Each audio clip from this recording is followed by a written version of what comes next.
Hola amigos y amigas, bienvenidos al episodio número 178 del Club de los Malos Golfistas. Yo soy Sergio González y como siempre me acompaña Alex Rubio. Alex, ¿qué tal? ¿Cómo estás? Pues como las últimas semanas, Sergio. Bien, poca novedad que comentar, la verdad. ¿Tú qué tal? Bien, contento porque poco a poco lo que estoy impactando mejor. Estas últimas sesiones de entrenamiento, además las he hecho con monitor de lanzamiento y empiezo a ver mayor consistencia. He estado trabajando también el tema del ángulo de ataque porque necesito hacerlo un poquito más negativo con los hierros y en eso estoy. A ver si eso luego se refrena en el campo y cojo más greens porque estoy sobre todo trabajando eso. Golpes de 100, 110, 120 metros que son muy necesarios y la última vuelta cogí más greens que lo que tenía de media durante este año y a ver si sigo así. De hecho, de una sesión a otra, mucho cambio, ¿eh? Porque la primera sesión te salían bastantes ángulos positivos y en la siguiente fue al revés, casi todos ya fueron negativos. Sí. Y muchísima menos dispersión también, tanto lateral como en distancia. O sea que, bien, quiero seguir trabajando eso porque esto no se consigue en un día ni en dos. Y el hacer bastante práctica bloqueada estas dos últimas sesiones me ha venido muy bien y quiero trabajar un poquito más en eso y a ver si veo resultados. Y tú trabajando el driver, que también empiezas a ver la luz al final del túnel, ¿no? Pues la verdad es que sí, porque ya no solo el driver, sino que detecté, aparte del cambio que ya lo tengo, diría que bastante interiorizado, en el campo ya no tengo que pensar, pero ahora estoy con una cosita que detecté el otro día porque creo que al bajar llego con la cara normalmente abierta, ya no solo con el driver, sino en general. Entonces, ¿qué pasa? Que normalmente cuchareo, de toda la vida yo he cuchareado, y ya con nuestro profesor hemos intentado corregir eso, y a veces me comentaba, no, piensan en aguantar la mano izquierda para no cucharear, sí, pero no notaba el cómo, ¿no? El otro día detectamos un tip que me hace no solo aguantar la mano izquierda, sino bajar algo más por dentro y soltar más todavía. Bueno, pues eso está bien. ¡Buah! ¡Qué cambio! Espectacular, ¿eh? Y claro, y eso sobre todo también me ayuda para cuadrar mucho la cara del driver. Jugué este fin de semana pasado, cogí 8 calles de 13 y nunca he pegado tan largo de media en un torneo. Bueno, está bien. Te has cambiado el drive también, ¿eh? Que eso cuando uno estrena juguetito nuevo también como que le da ánimos. Me cambié la cabeza, he mantenido la varilla que tenía porque es la que me corresponde. Y sí que es cierto que he pasado de 10 grados y medio a 9, eso también, claro, influye a la hora de ganar algo de distancia. Pero la verdad es que yo siempre he sido un jugador y soy un jugador que tengo un vuelo alto, con lo cual, quieras o no, si aprendo a pegarle bien con el driver, me puede hacer que no me vuele tanto la bola y eso también optimizar la distancia. Bueno, al final son pequeños avances que nos pueden servir para pegar mejor a la bola, ¿no? Y hoy lo que queríamos hablar precisamente es un poco de eso, ¿no? Porque el otro día, después de la ronda, tuvimos una conversación muy interesante mientras comíamos, en el que hablábamos un poco de pues, los malos golpes que habíamos pegado y tal. Y claro, todos hablamos muchas veces de los malos golpes, pero realmente hay veces que no ha sido así. El golfista medio lo que hace es sobreestimar los errores y subestimar la dificultad con la que nos encontramos, ¿no? Y entonces, pues todos hemos dicho alguna vez, necesito pegar más golpes buenos, porque es que si no, no voy a avanzar, ¿no? Claro, ¿cuál es la percepción que tenemos? Y esto lo hemos comentado alguna vez, porque nos comparamos siempre con lo que vemos en la tele, con los mejores jugadores del mundo que juegan a otra cosa, y lo que pensamos es que esta gente nunca falla, o raramente falla, ¿no? Cuando la realidad es que fallan constantemente, lo que pasa es que fallan mejor, los fallos que hacen les permiten seguir en juego, cosa que a muchos amateurs muchas veces nos metemos en líos que nos condenan el hoyo directamente. Fallan a zonas seguras y sobre todo evitan penalizaciones, ¿no?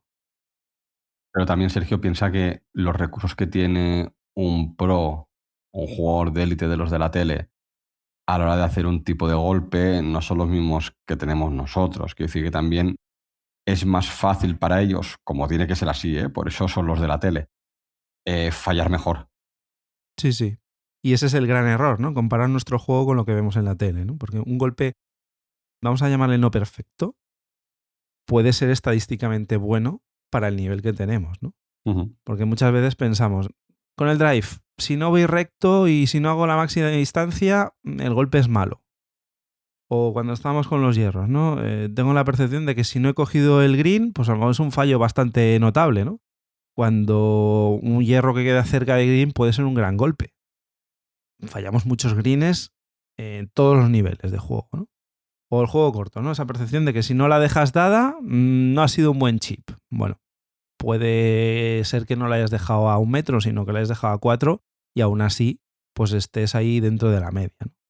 O con el pad, ¿no? Directamente, pues si no meto un pad de 2 metros, ostras, empiezo a lamentar cuando estadísticamente los propios del PGA Tour, desde 8 pies, que es menos de 2 metros, ya empiezan a fallar el 50% de los pads, ¿no?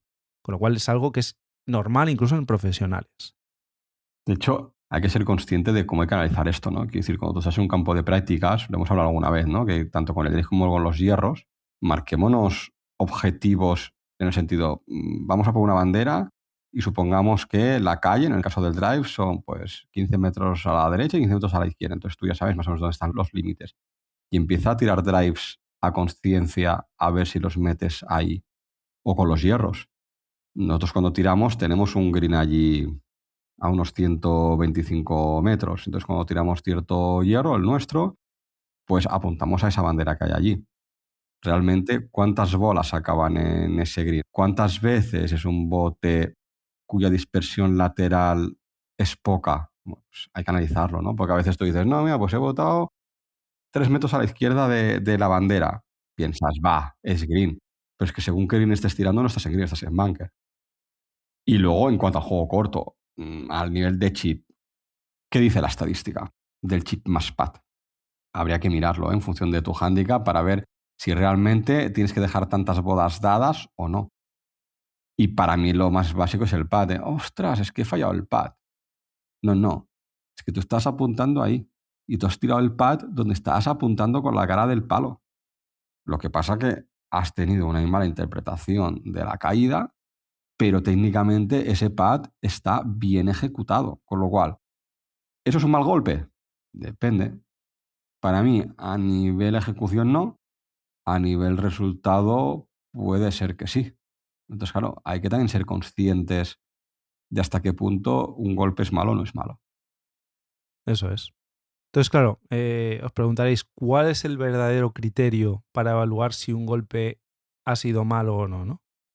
Los profesionales, cuando analizan, utilizan un parámetro del que hemos hablado alguna vez, que es strokes gain, ¿no? Los golpes ganados, que inventó Mark Brody, que es un gurú en estos temas estadísticos, ¿no?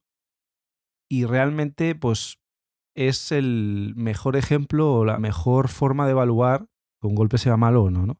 Porque no todos los fallos valen lo mismo.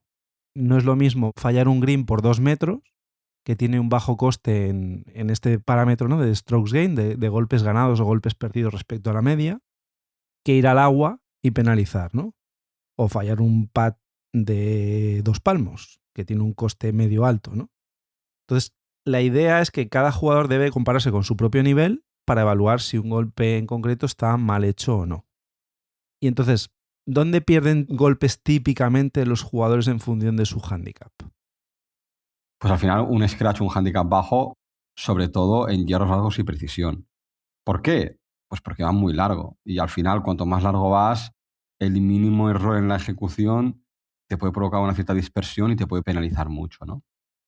Luego un handicap medio no pega seguramente tan largo y peca más de penalizar más en juego corto y sobre todo también en la consistencia de los golpes, ¿no? Y un handicap alto, sobre todo, se mete en muchos problemas y muchas penalizaciones, ¿no? Con lo cual lo que tiene que trabajar ahí es reducirlas todo lo que pueda para reducir al final los golpes totales de una vuelta.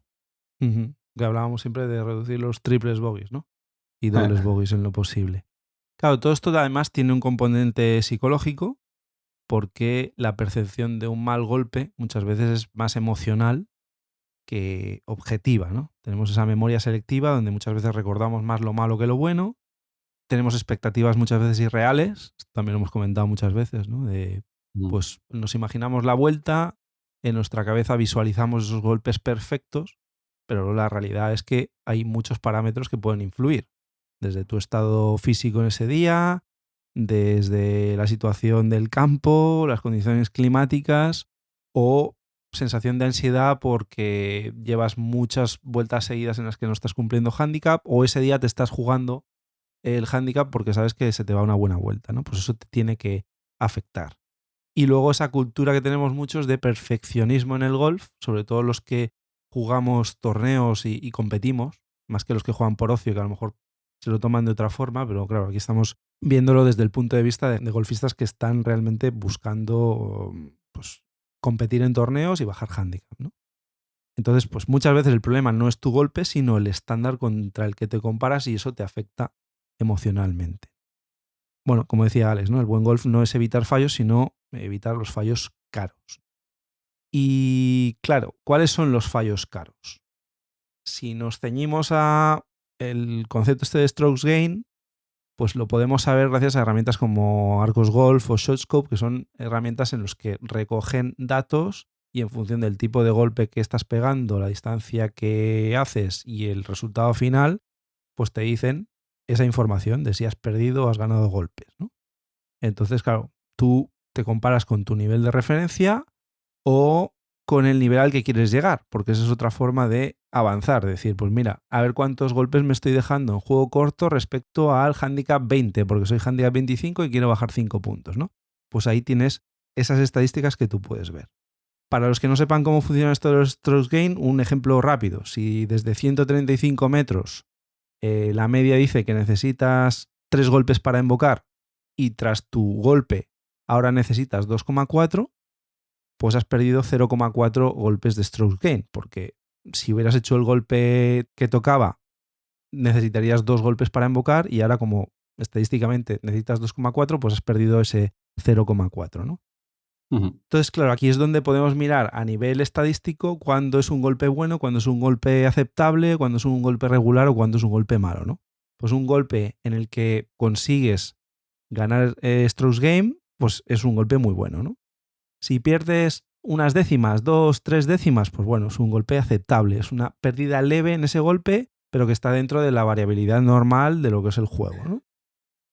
Si empiezas a perder ya, pues a partir de 0,5, 0,6, 0,7 décimas, es un golpe ya regular. Es un error leve, no crítico.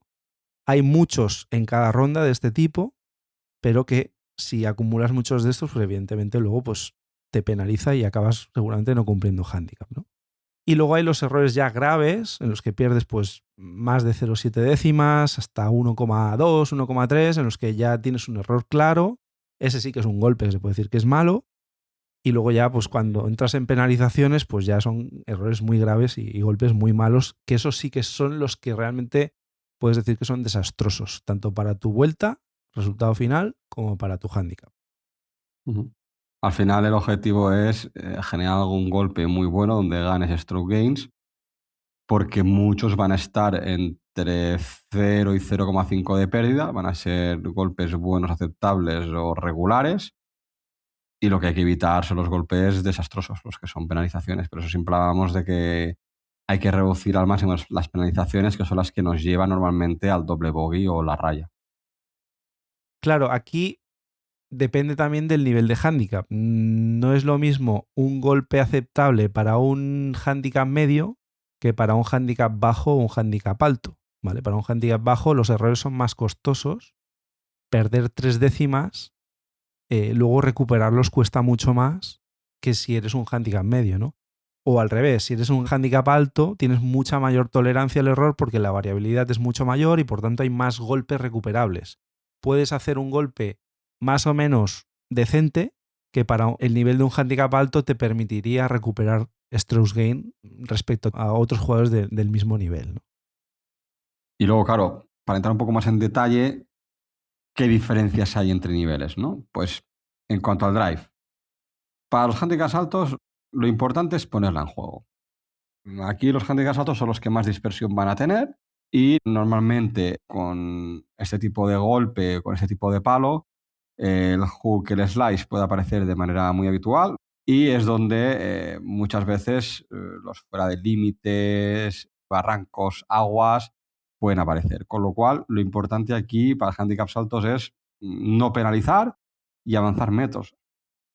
En cambio, para handicaps medios, incluso el RAF no debería ser un problema porque ya tienen un nivel suficiente como para que ese golpe de RAF pueda tener la misma calidad que un golpe desde calle y a nivel de strong gain no se vea alterado, ¿no?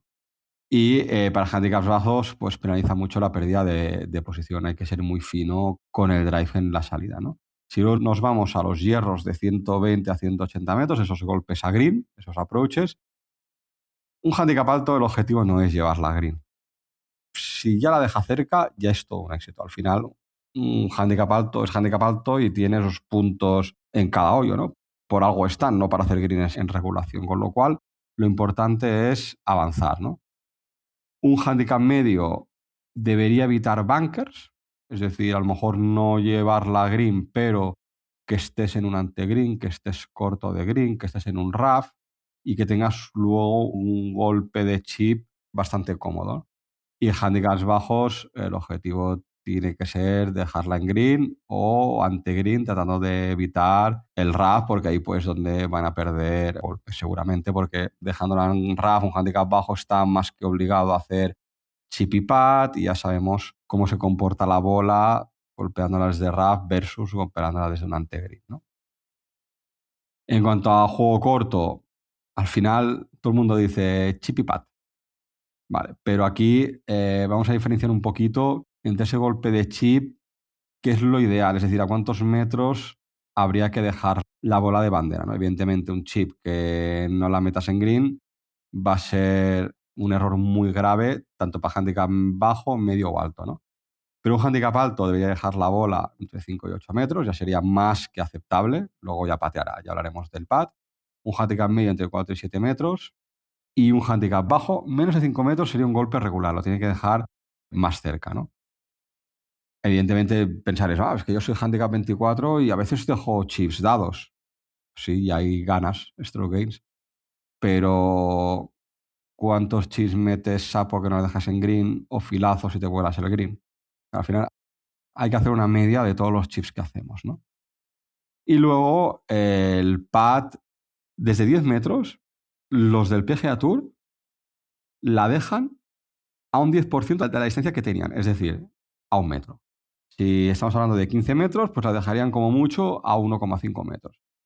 Entonces, para un handicap alto, dejarla a 2-3 metros es más que aceptable. En cambio, un handicap medio debería ya dejarla 1,5 metros, 2 metros, y ya 2 metros ya te estás dejando un compromiso. Y para un handicap bajo, donde el juego corto es vital, porque cuesta mucho un handicap bajo recuperar golpes, pues es malo dejarlo a 2-3 metros. Tiene que dejarla prácticamente dada. Claro, al final un fallo para un handicap 5 puede ser un golpe normal para un handicap 20. Claro, aquí Claro. la diferencia de niveles, como decías tú, ¿no? Por eso también nos dan puntos, porque evidentemente los necesitamos para poder equilibrar, ¿no? Los que no tengáis un sistema como Arcos o Shotscope diréis, vale, ¿y yo cómo sé si un golpe es bueno o malo si no puedo tener acceso a estas estadísticas, ¿no? Pues bueno, como regla base, podéis asumir que un golpe es bueno o muy bueno si mejoras claramente la situación de la que te encontrabas previamente. Es decir, haces una salida larga y la metes en calle. Respecto a lo que podía haber ocurrido, que podías haber hecho un slice y haberla metido a los árboles o haber caído en un búnker de calle, pues evidentemente has mejorado la situación. Has pasado un escollo, ¿no? Pues ese seguramente sea un golpe muy bueno. Hayas conseguido ganar algunas décimas de golpe, ¿no? Respecto a la media. Luego puede ser un golpe aceptable si sigues en juego sin problema. A lo mejor te has ido al RAF ligero y bueno, tienes ahí posibilidad de golpear. A lo mejor tienes un árbol que te bloquea un poquito el green, pero bueno, no necesitas recuperar, pues es un golpe aceptable. Y luego ya se puede considerar un golpe malo si te complicas la situación en el siguiente golpe, ¿no? Y eso enseguida lo sientes. Si ves que ya empiezas a meterte entre los árboles y vas a tener que recuperar, ya te das cuenta de que no es un golpe bueno y ahí seguramente estadísticamente hayas perdido bastante. Y luego un golpe muy malo, es si añades un golpe entero a la colección, ¿no? Pues si la has tirado al agua, ya no te digo si te has ido fuera de límites, o si prácticamente la topas y un golpe que debería haber sido de 120 metros porque has jugado un hierro 8, me lo invento, en realidad has hecho 15 metros porque lo has topado. Bueno, prácticamente has perdido un golpe entero. Pues es un golpe muy malo, ¿no? Aquí lo que podéis hacer es, pues, interpretarlo según una regla de colores, como un semáforo, ¿no? Marcar, pues, rojo, errores graves, que son los que deciden el resultado de la vuelta. Esos son los que añaden 1 o 2 golpes a casi automáticamente, los que hablaba hace un momento, y son los que generan en el hoyo, pues, los dobles, triples o bogies, ¿no? Pues eso, un doble chip porque no lo has metido en green. O has topado el drive y prácticamente no pasas de rojas, ¿no? Pues estos son errores graves. Claro, si haces en una vuelta 0 o un error grave, es una vuelta muy buena. Si haces 2, 3, bueno, es una vuelta normal. Si ya te vas a 4 o 6 errores de estos, pues quiere decir que ya ese día no estás fino, estás haciendo una vuelta mala y ya si pasas de 7, pues evidentemente ahí no tienes nada que hacer. Ese día realmente va a ser de los que te van a ir al anti-cap directamente, ¿no? Luego están los errores medios, que podríamos decir que son el color naranja, ¿no? Que definen tu nivel de juego. No destruyen el hoyo completamente, porque a lo mejor con un golpe bueno pues puedes hacer un bogey, pero te van a impedir hacer un buen resultado, ¿no? Y estos son los que definen tu consistencia ese día, ¿no? Si estás jugando más o menos ordenado, alguna vez lo hablamos, ¿no? He ido ordenado, he ido por el sitio, no me he metido en muchos líos. Pues bueno, los errores que hayas cometido seguramente sean estos, ¿no? Errores medios, los que pierdes décimas, pero bueno, poco a poco vas avanzando y estás luchando por conseguir tu handicap ese día, ¿no? Si solo tienes entre 3 y 5 errores de estos, pues bueno, yo creo que es un buen nivel. Yo creo que ese día has estado bastante bien. Yo firmo, ¿eh? Entre 3 y 5.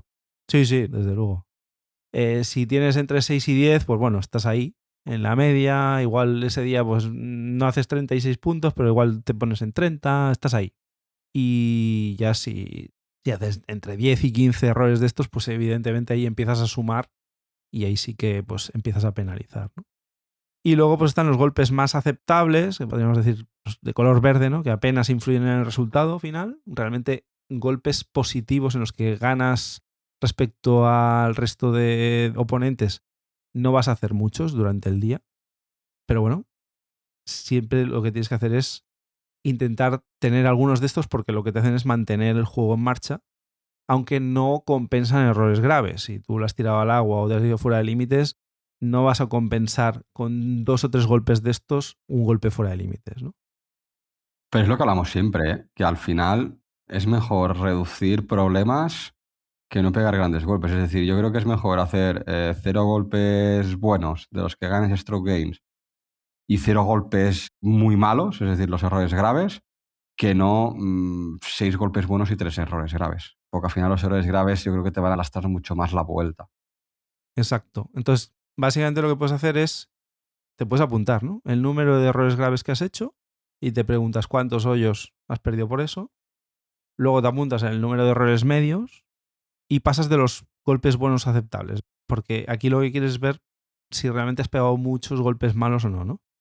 Y entonces, pues, por ejemplo, si yo, por ejemplo, tuviera un golpe de los graves, un golpe rojo y 8 naranjas, pues lo que puedo leer de esa vuelta es que tengo un buen control de situaciones de desastre, pero me falta un poquito de consistencia, ¿no? Vuelta comercial, que diríamos, yo Eso creo. es, eso es. Una vuelta sólida, pero sin ninguna opción de bajar mucho. Claro, si tienes 4 rojos, por ejemplo, y 5 naranjas, aquí Mal, mal. mal, mal, mal. Ese día demasiados errores. Pero igual también la mente ha influido, vete tú a saber, te has dejado ir, pero sí, sí, evidentemente no es una vuelta buena. Vuelta muy irregular y hoyos muy malos. Eso es. Y si, por ejemplo, tienes 0 rojos y 12 naranjas, Hombre, pues yo creo que los naranjas al final forman parte de tu handicap. Vas a cometer errores, pero para mí que tengas 0 rojos, yo creo que es muy bueno. Quizá no pegas el vueltón de tu vida, pero estás jugando sobre tu nivel para hacer 36, 37, 34, 35 por ahí.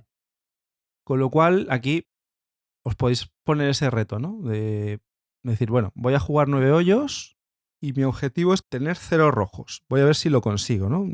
Ningún error grave, no me voy al agua en ningún hoyo, no me voy fuera de límites, no me tengo que declarar ninguna bola injugable, no tengo ningún chip corto que no coja green, no tripateo desde menos de 10 metros, ¿no? No tengo golpes que me obliguen a repetir ese mismo golpe porque he pegado una topada, porque he hecho un socket.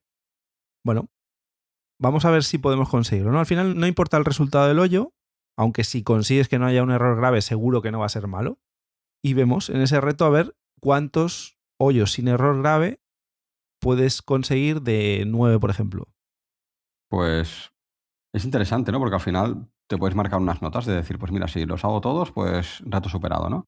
Pero si hago entre 7 y 8, pues bueno, el golf es muy ordenado. Yo creo que es buena vuelta de 9 hoyos. 5 o 6 sería bueno, aceptable, aprobado justo. Y hacer más de 5 hoyos con errores graves, demasiados errores graves. Esa vuelta no va a salir. No va a Ya. salir. De hecho, me pasó el otro día. Jugué 9, o sea, jugué 18 hoyos, pero los 9 primeros creo que hice 12 puntos. Te diría que en 5 hoyos cometí errores graves. Entonces, claro, yo sabía que esa vuelta ya no iba a salir. Entonces, bueno, la segunda parte de la vuelta, los segundos 9, pues hice reset y ahí creo que fueron solo un error grave en 9 hoyos, con lo cual conseguí salvar al final la vuelta. Bueno, al final lo que has comentado tú alguna vez, ¿no? Marcarse al final objetivos de jugar de 3 en 3 hoyos o de 6 en 6 y ver cuántos errores graves hacemos ahí y hacer reset. Sí, sí. Eso es importante porque lo que hablábamos antes, ¿no? Que no te afecte emocionalmente. Claro, ¿cómo podemos conseguir una buena puntuación en este reto? Y estoy hablando ya, evidentemente, los handicaps bajos, ellos saben muy bien lo que tienen que hacer. Pero para handicaps medios altos, pues lo que podemos hacer es, desde el tee, por ejemplo, jugar al lado ancho siempre de la calle. En el approach, apuntar siempre al centro de green, evitar completamente banderas complicadas. Luego nuestra dispersión nos llevará la bola más cerca o más lejos de la bandera, pero eso les pasa también a los profesionales, ¿no? Lo que comentaba un poquito al principio del programa. Luego en el tema del chip, el objetivo siempre es dejarla en green. Esto me lo dices tú muchas veces, ¿eh? Venga, Sergio, objetivo green. Déjate de Sí. dejarla cerca, luego ya te encontrarás el pad. Ah, que si queda cerca, mejor. Claro, Pero lo que hay que evitar es tener que volver a chipear. Eso lo primero. Y luego el segundo objetivo es dejarla cuanto más cerca, mejor. eso es. Y luego en el pad, pues lo que hablamos, ¿no? Intentar evitar los 3 pads. Va a haber siempre 3 pads, pero bueno, al menos desde 10, 12 metros es importante evitarlos, porque ahí sí que se puede considerar que es un error grave. Y entonces, pues bueno, aquí vemos también esa balanza entre consistencia y golpe perfecto, ¿no? Lo que decíamos al principio del programa. ¿Necesito pegar más golpes buenos? Bueno, yo creo que lo que necesitas es pegar menos golpes muy malos, ¿no? Y seguramente, pues, como todos los golfistas tenemos esa variabilidad y tenemos que aceptarlo, pues la clave es evitar esos extremos, ¿no? Pero cuidado, porque aquí hablamos de golpe bueno, el golpe que tiene un stroke game positivo. Es Sí, decir, cuidado, tú pegas un hierro a green, que te sale un filazo, y la bola va rodando, y acaba a 1 metro de bandera, el golpe a nivel de stroke game es espectacular, sí, pero como ejecución del golpe es una porquería. Aquí no estamos hablando de golpes buenos a nivel técnica, estamos hablando de golpes buenos en stroke game, por recordarlo, sí, sí, en resultado, exacto. Claro, si tienes entre 7 y 10 golpes decentes es un buen nivel.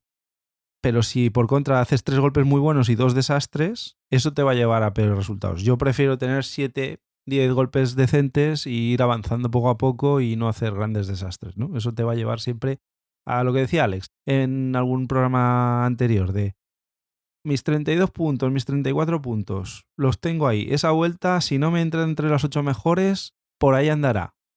Eso lo vas a conseguir pegando golpes decentes, ¿no? Si vas con mucha varianza, a la que pegas 2 desastres, te va a quitar tantos golpes respecto a la media que no vas a conseguir lo que quieres, ¿no?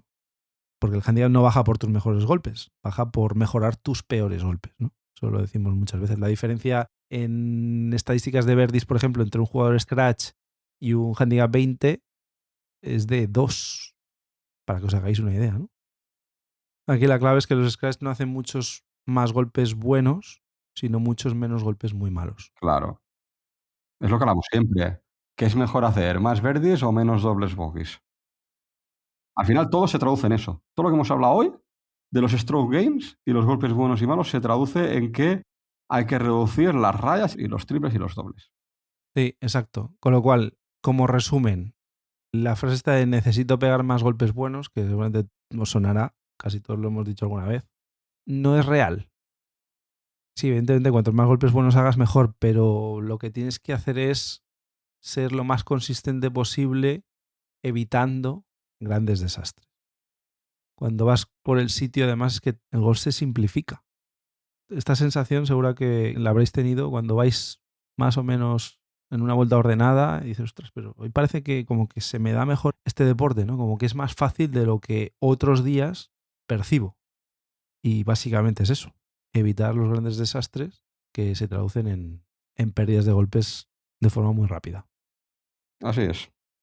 Contadnos en redes, ¿qué os parece si tenéis esa sensación, si esto os crea ansiedad y hace que una vuelta que a lo mejor empieza más o menos bien, encadenáis 2, 3 hoyos así regulares y eso hace que se os desmonte todo? O si sois de los que mantenéis la cabeza fría y sabéis extrapolar lo que es un mal golpe del conjunto de vuestro juego en el día, ¿no? Que es lo ideal. Qué complicado es mantener la cabeza fría. Totalmente. Sí, sí. Y el que lo consigue avanza mucho más rápido. Eso sí que es un hecho. Os recordamos que tenemos nuestras cuentas en X y en Instagram, en Malos Golfistas. Tenemos también el correo electrónico malosgolfistas@gmail.com. Y bueno, ahí os podéis poner en contacto con nosotros para comentarnos esto y cualquier otra cosa que se os ocurra o proponernos temas para próximos programas. Os recordamos también que estamos colaborando con el circuito Galaxy Golf. Este fin de semana no hay torneo, pero en breve ya vuelve a arrancar el circuito con un torneo súper interesante en Maes Romanas y luego también vendrá Costa Dorada, Gaudí, Torre Mirona y otros campos muy interesantes. Tenéis todo el calendario en galaxygolf.net y las inscripciones ya están abiertas. O sea, si queréis jugar en Maes Romanas ya os podéis apuntar. Agradeceros a todos los que nos seguís, tanto los veteranos como los nuevos suscriptores. Os agradecemos también a todos los que nos estáis enviando comentarios, tanto en las redes como a través de Spotify, que eso es una funcionalidad muy chula porque dentro del propio episodio podéis comentar y eso nos llega directamente y es otra plataforma de comunicación que tenemos. Nada más, lo dejamos aquí por hoy. Os deseamos como siempre una feliz semana de golf y que vayáis a por el verde. Adiós.